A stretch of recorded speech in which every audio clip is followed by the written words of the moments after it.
So you just got promoted to corporal on July 1st? Now what? What? I'm going to tell you why this is going to be one of the toughest transitions you're going to make from specialist to an NCO in the United States military. Any branch. Right now. Alright, welcome back to the channel. My name is Simon French, and on today's episode, here's the drill. I'm going to talk to you about promoted to corporal. Now what? Alright, so for those of you that don't know, on July 1st, the United States Army said that as long as you have BLC graduate and you're promotable, you will be laterally promoted to a corporal. That went effective July 1st, 2021. Now for the longest time, the corporal rank has been kind of lost in the sauce. No one kind of know what to do with it, when to apply it, should you get it, should you not get it. It was kind of a floating in the air rank. Now I like it for a multitude of reasons, and one of them is, this is the easy way to separate my specialist. To know who's really trying to get promoted and who's just okay with the sham shield. Back up. No, I won't be there at 03. Back up. No, we're not doing POV inspections. I'm not. No. I also think that it's going to help these specialists get to corporal and get a little taste of what an NCO life feels like. That transition is very tough. And I'm going to talk about it here coming up right now. So I'm going to tell you right now why transitioning from a junior enlisted soldier to a non-commissioned officer in any branch is one of the toughest things to do in the United States military. And I'm going to give you 3 reasons why it's tough. Now, one of the first things is yourself. It's time to let the sham shield go. It was fun. Now it's time to be an NCO. It's a time to lead soldiers. Yes, you may have been a specialist or specialist promotable and you're out there leading soldiers, but it is time for you to be an NCO. It is time for you to lead, develop, and train these soldiers within your team. And one answer that I'm going to give you right now is you're not going to have every answer. You're not going to know everything. And you don't have to right now. The best NCOs aren't the ones with all the answers. They're the ones that come go get you those answers. Anytime. Give me a problem, I'm going to go find you an answer. I'm going to go find you a solution. We're problem solvers. As a leader and a non-commissioned officer now, it's your job to turn the page of being a specialist. Those days are over. For the next one is your soldiers and your peers, your friends.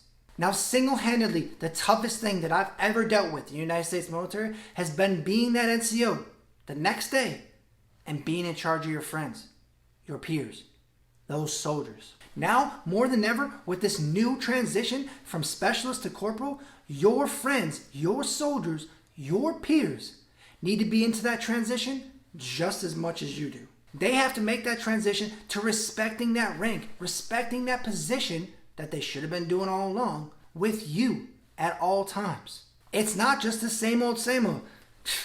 We're boys still, right? We're still cool. Like it's, hey, you good? You good? You still a specialist to me. I don't see no difference. We the same rank. What you talking about? The same thing. I'm serious. It's the same thing. No, you're not. You're going to know very soon after you get promoted just who your true friends are. Who respects you, who respects the rank, and who don't care at all. So one of the biggest transitions is going to come from your friends, your soldiers, your peers, and how they interact with you. Because that is a huge transition for them as well. Not just for you getting promoted. And on to the last one, NCOs. All of the NCOs. We need to embrace this change. We need to treat these NCOs as that, NCOs. I, for one, never really liked the corporal rank, but now that it has a purpose, as it's a step towards being an NCO, I totally agree with what they're doing. It's a way of separating these soldiers so I can see who's really striving to be a sergeant. And it's on us NCOs, all the way from the top to the last NCO in the company, on us on how we respect and treat that corporal. That's a transition as well that the military and every company is going to have to make is, how are we treating these corporals? Like the old corporals we used to treat? How we should be treating these corporals? We should be treating them as just that, an NCO.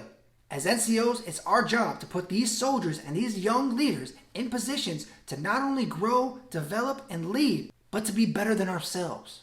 So for us, it's a transition for us as well, and how we treat these corporals as to make sure that we don't treat them the same way as they were a specialist promotable 2 days ago.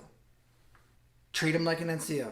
The one thing that we can't have is if the soldiers on that team are treating that person as a corporal and an NCO, But then from the top down, who are not treating them as a corporal, it falls on us. Leaders lead. Let's lead. All right, so those are just a few things that the corporal rank should start thinking about up here and what they need to do to prepare to be that sergeant. All right, congratulations to everybody that got corporal on July 1st and everybody that's getting in the future as you're one step away from being a sergeant in the United States military. But I'll tell you what, don't diminish that achievement. Congratulations to you and welcome to the NCO Corps. And as always, you know me. That's the drill.